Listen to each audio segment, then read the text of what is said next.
Após a ocorrência da segunda explosão, a metade do reator 4 estava comprometida.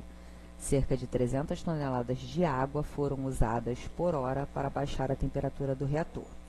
Entre o segundo e o 10º dia, com a ajuda de helicópteros, foram despejadas cerca de 5.000 toneladas de boro, dolamita, areia, argila e chumbo sobre o reator que estava incandescente.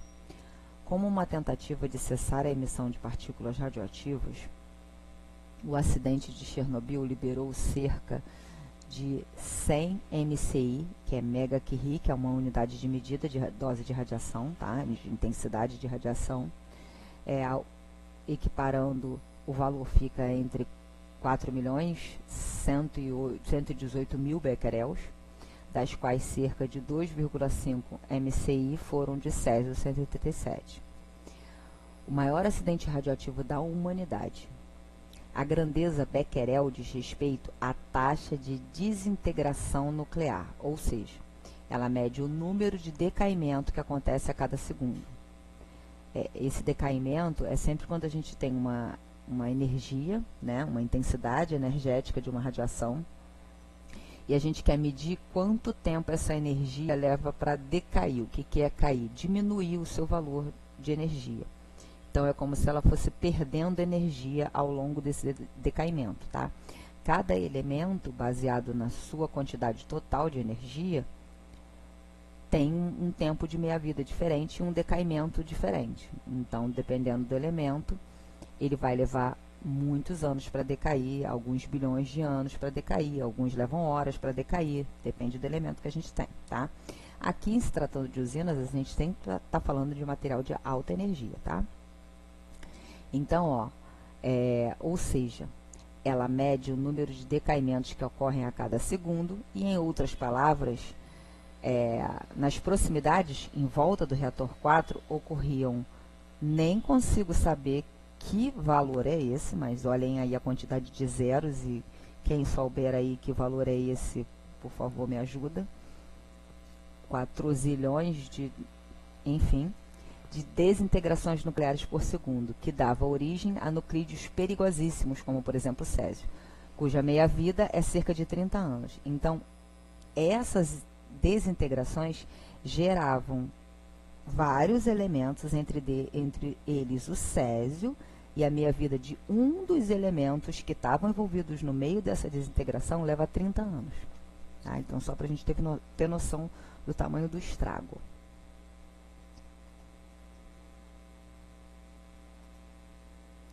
Aqui, nesse período do acidente da usina, tinha inaugurado um parque de diversões e, como várias coisas na cidade, o parque de diversões foi abandonado do jeito que ele estava. Então, os brinquedos estavam montadinhos, tudo direitinho. Eu acho que ele tinha sido inaugurado 2 dias antes, ou num dia anterior, ou no próprio dia, eu não me lembro bem. Aí aqui, em 28 de abril, a cidade de Pripyat foi abandonada. Então, no dia seguinte ao acidente, a cidade foi abandonada do jeito que estava, tudo foi largado do jeito que estava. Algumas pessoas ainda ficaram morando ou voltaram depois, mas de lugares um pouquinho mais afastados, tá?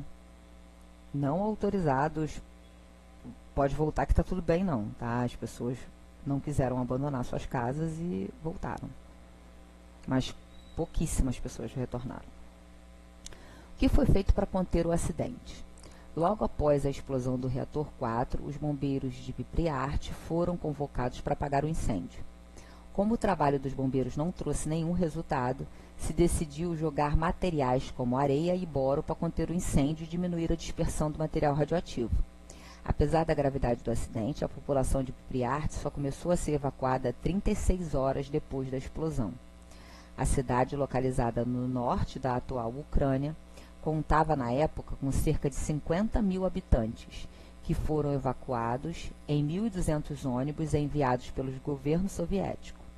A população da cidade foi orientada a não levar os seus pertences e foi informada de que se tratava de uma evacuação temporária.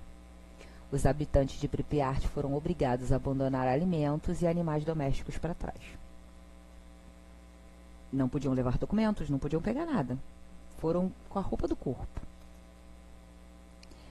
Aí aqui essa foto demonstra a estrutura que foi construída para contenção, né, em Chernobyl. Então, foi construído como se fosse um galpãozinho.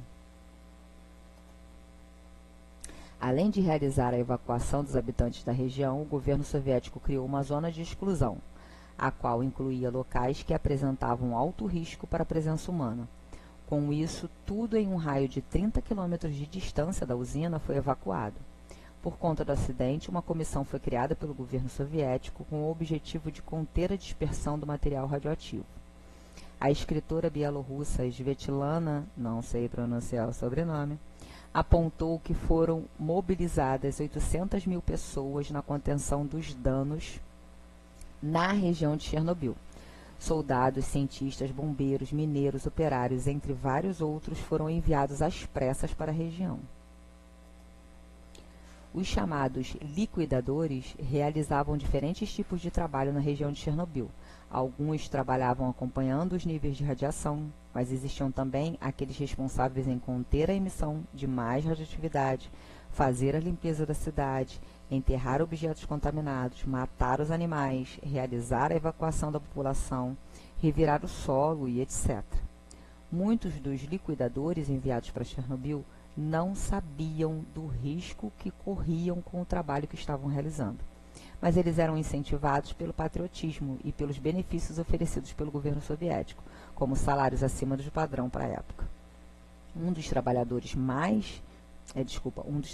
mais perigosos era o de realizar a limpeza do teto da usina, que estava repleto de material radioativo que faziam parte do interior do reator 4 que explodiu. Os que trabalhavam na limpeza do teto da usina ficaram conhecidos como biorobôs. Por fim, o trabalho de contenção contou com a construção de uma estrutura que faria a contenção do material radioativo. Essa estrutura ficou conhecida como sarcófago de Chernobyl e foi construída entre junho e novembro de 1986. Em novembro de 1916, uma nova estrutura metálica de confinamento do reator 4 foi construída pelo governo ucraniano.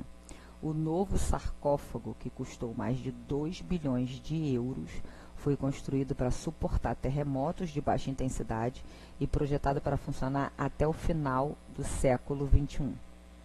Ele possui cerca de 7.300 toneladas de metal e 1.000 metros cúbicos de cimento. Então, assim, é uma mega estrutura.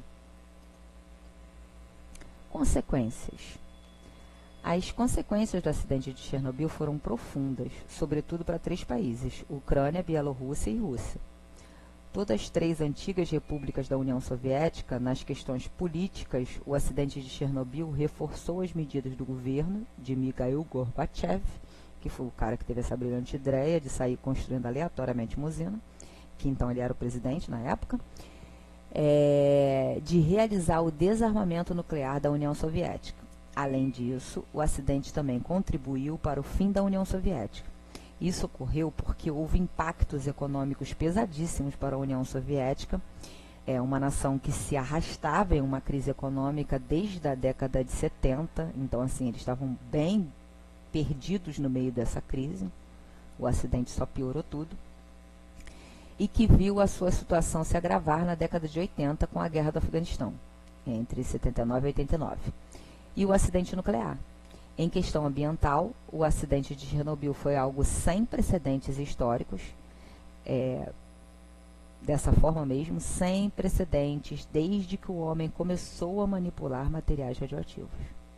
Acredita-se que 13 a 30% do material radioativo do reator 4 tenha sido lançado na atmosfera, e desse material, cerca de 60% se concentrou no território da Bielorrússia. Aqui a gente tem o painel de Pripyat, tá? Cidade que foi construída em 1970 e foi abandonada na época do acidente. A Bielorrússia, por sinal, foi um país mais afetado pelo acidente de Chernobyl. Cerca de 23% do seu território foi contaminado e, com isso, o país perdeu cerca de 264 mil hectares de terras cultiváveis por conta da radiação. Além disso, 1/4 das florestas bielorrussas foram contaminadas e, atualmente, entre 1 e 2 milhões de pessoas vivem em território contaminado. O governo bielorrusso, inclusive, estimou que entre 1986 e 2016, o prejuízo econômico causado pelo acidente de Chernobyl foi de aproximadamente 235 bilhões de dólares. Somente o governo bielorrusso gastou cerca de 18 bilhões em medidas emergenciais causadas pela disseminação da radioatividade.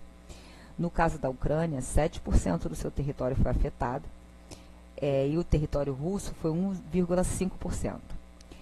O impacto do acidente na economia desses países foi gigantesco. Até 2006, o governo ucraniano gastava de 5 a 7% do seu orçamento com despesas relacionadas a Chernobyl. Já a Bielorrússia, somente em 1991, gastou cerca de 22,3% do seu orçamento com as consequências de Chernobyl. Esse número foi reduzido